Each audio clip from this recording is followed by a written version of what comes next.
So new ideas, especially new things that can transform society, tend to come from fields that, if they're not tangent to your field, they're just some other kind of way in. And so some of the greatest advances in my field came about because chemists were in the coffee lounge at the same time we were, or biologists walked in. That informs our astrobiology exploits. So it's not just, let me sit down alone in an armchair and deduce the nature of the world. You want to be exposed to what everybody else is doing. You want to talk to them. You want to hear their ideas, collaborate. No one person, the Midnight Oil, it makes a good TV show, or movie, The Midnight Loner Genius.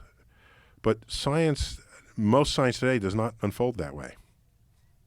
Getting back to my point, I personally do a lot of reading, and when I have an idea, then I bounce it off of people who are highly critical and skeptical of any new idea.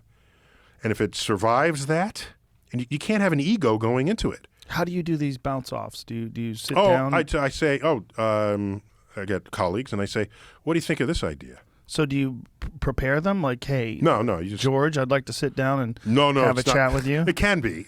Mary, I've got a crazy idea to throw your way. It could. And in fact, I was once at a wine tasting, and there's someone else there who's a biologist, and we came up with an idea together, and we're probably going to write a paper on it about life on Earth and in the universe.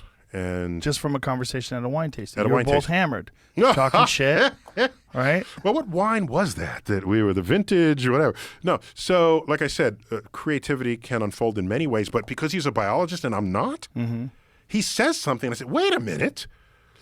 What do you think of this? And he never thought of what I thought, and I never thought of what he thought. Together, it's magic. And so this kind of creativity, this sort of cooperative exploration of ideas, then that gives birth in your mind to the idea of writing a book about something. It can. First you would write a research paper and get it peer reviewed, this sort of thing. And then if it's good and it's successful, and the public wants to know about it, that's ripe for a book. My books tend to be a little more summative than that.